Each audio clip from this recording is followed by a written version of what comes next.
A relação entre rede e pessoal é muito respeitosa e de cooperação. As federações nascem porque a legislação partidária exige cumprimento de cotas e de cláusulas de barreira, fazer determinada quantidade de votos no Brasil e em 9 estados, 2,5%. Então, o que se questionava? É melhor ir eleitoralmente, é melhor ficar dentro ou fora de uma federação? Nós achamos a decisão do pessoal, eu acho que foi adequada. É uma decisão que tem como orientação principal a prioridade em 2026 é a eleição Lula, eleição presidencial, e o pessoal não pode perder a sua independência e autonomia.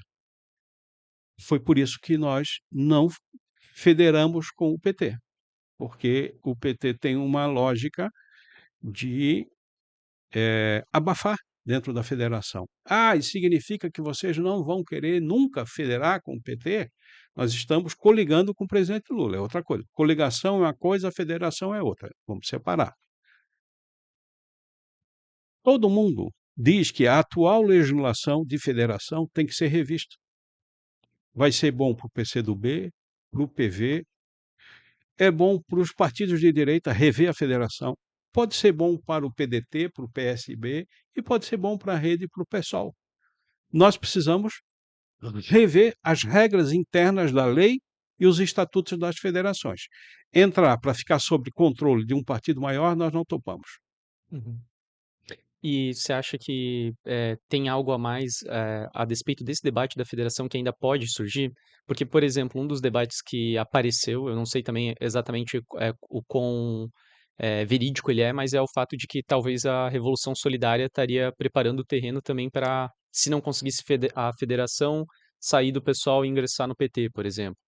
Outros debates surgiram que, na verdade, a tentativa de federação encampada pelo Boulos e tantos outros nomes conhecidos, mas sobretudo Boulos, teria a ver com também uma disputa pelo legado do governo Lula, não do governo Lula, mas numa certa disputa de quem que seria a sucessão a Lula. E que, 2030. de 2030, pensando que muito provavelmente a gente não estaria falando em condições de reeleição em 2030 do Lula, pela Eu acho que idade, todos etc. esses elementos, Tiago, estão presentes nos cálculos de cada um.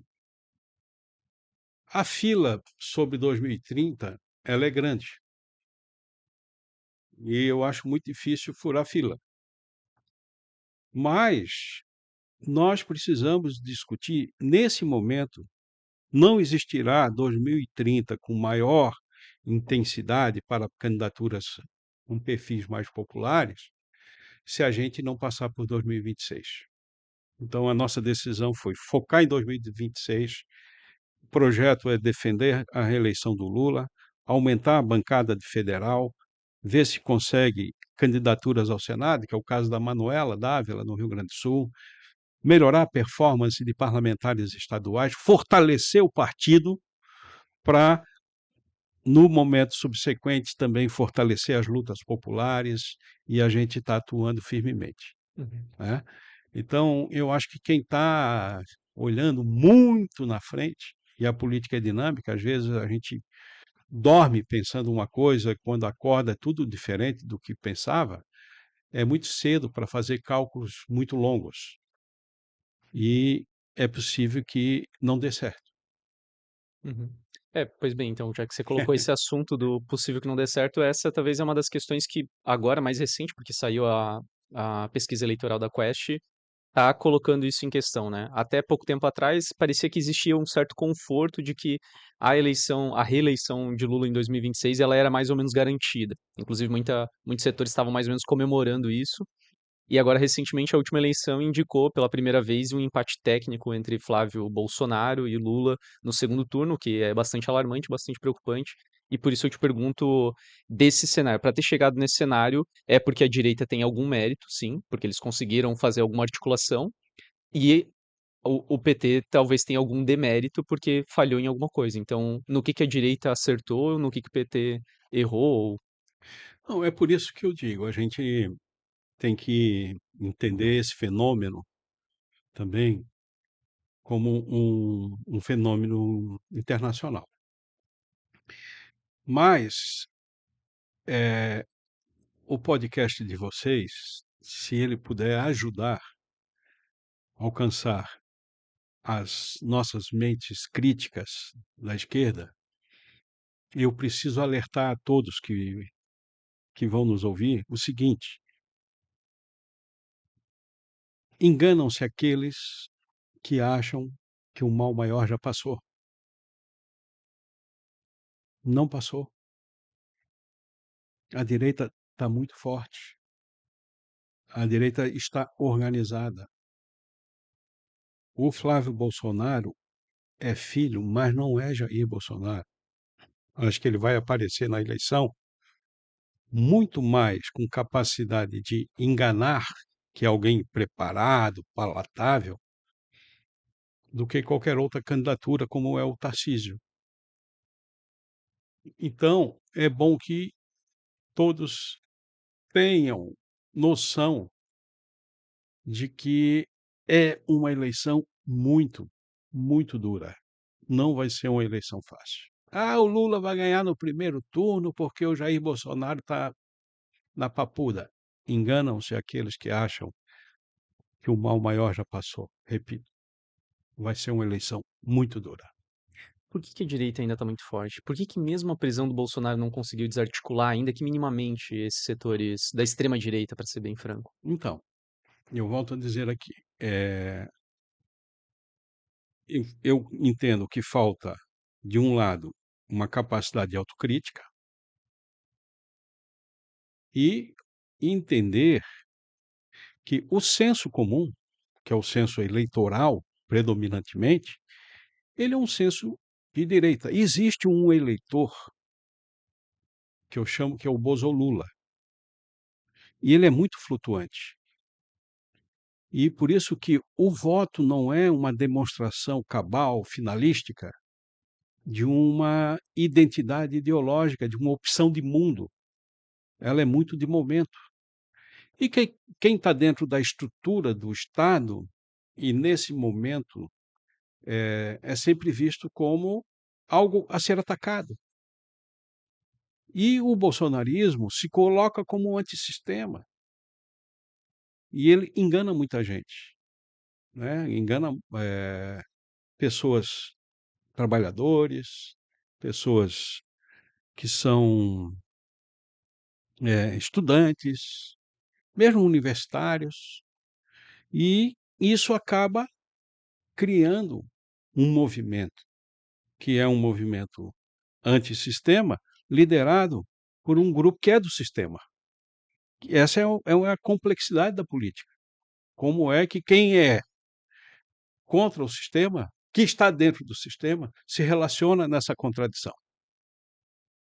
E como que a gente interpreta a esquerda nisso tudo? Vou te fazer a pergunta também colocando em cenário internacional. A gente viu, colocando as diferenças enormes de lado, mas a gente viu Joe Biden entrando nos Estados Unidos e depois perdendo e volta o Trump.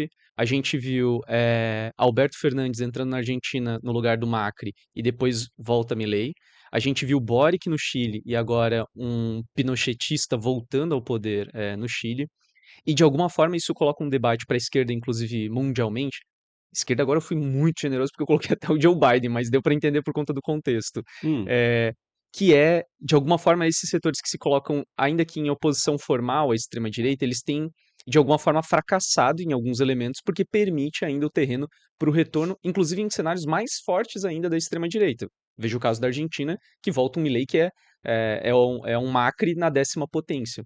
Então, o que a esquerda ou esse campo que se opõe, digamos, à extrema-direita tem errado e o que a gente tem errado no Brasil para permitir, por exemplo, que esse setor ainda seja tão forte? uhum. Olha, eu acho assim, principalmente tem um forte segmento que foi trabalhado a partir do golpe da Dilma, que deu demonstrações fatais de que era permitido com mobilização de rua, que já começa em 2013, aquele pequeno aumento da tarifa e tal, as cidades rebeldes, um movimento que aconteceu no Brasil inteiro, né? Que as grandes manifestações no Brasil, que sempre que ocorreram, foram nos grandes centros urbanos, nas capitais e tal. Aqui, 2013 aconteceu no interior do estado, em Santa Catarina, populações na rua, eu posso falar, Uruçanga. Uruçanga teve movimento de rua, né? Nunca teve passeata, mas estava lá o povo mobilizado e tal. Eu estava no ensino médio em Jaraguá do Sul Já e era, eu também e nunca estava na tinha rua. visto e estava na rua. É isso aí. Então aconteceu coisas naquele momento que foi dando. A direita também foi indo para a rua. Antes era privilégio da esquerda, grandes mobilizações, passeatas, greves, e a direita veio e ganhou espaço. E isso está em disputa. Agora, acontece também, já com Dilma, a prisão de Lula, e com o STF e tudo, foi uma combinação de coisas que aconteceu, porque eu quero localizar ali o impeachment da Dilma. Quando se deu o golpe na Dilma, o endereço era a cadeira presidencial para o Temer. O movimento que o Temer ia fazer, em certa medida, foi bem sucedido, porque fez reforma trabalhista, né? A ponte para o futuro, que era o projeto dele, acentuando políticas neoliberais. E o projeto político era passar a presidência da República para o tucanato. O golpe da Dilma e o governo Temer não tinha calculado a opção Bolsonaro. Isso aconteceu como perda de controle. Eles perderam o controle. O objetivo era entregar, talvez, para o Geraldo Alckmin a presidência do Brasil, porque ele disputou pelo PSDB. E perderam o controle e o Bolsonaro ganha a eleição. Mas isso está dentro de um contexto de criminalização também do PT. As passeatas na rua eram fora PT. O PT estava criminalizado, estava condenado. Quem não lembra das delações do Palocci, a prisão do Zé Dirceu, a prisão do Lula, enfim, do Delúbio Soares, e todos aqueles envolvidos no problema da Lava Jato, a corrupção, o petroleoduto e etc. Isso criou, numa determinada geração, uma opinião consolidada e de difícil reversão. Tá?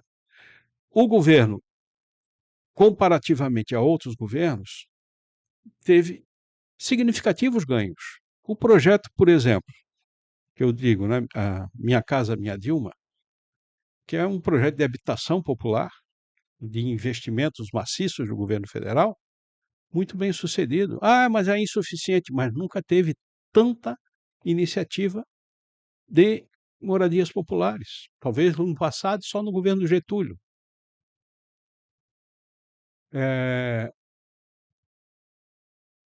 O Bolsa Família, né? Mesmo na área da educação, vários avanços quando o Haddad era o ministro da Educação. E eu sei que o povo ele tem uma gratidão com ações governamentais. Ele reconhece. Se não fosse isso, aí mesmo a coisa estava mais difícil. Se o governo não tivesse alcançado políticas públicas mais sólidas e duradouras para atender segmentos populares da sociedade. Então, há ainda um reconhecimento popular. Então, é isso. Eu acho que tem erros graves e tem acertos. Né? Isso faz uma síntese na cabeça do eleitor brasileiro, que está em permanente processo de disputa. Ninguém sabe, por exemplo, o estrago que o escândalo do Banco Master vai alcançar no processo eleitoral, né? E esse é um assunto também que precisa ser melhor estudado.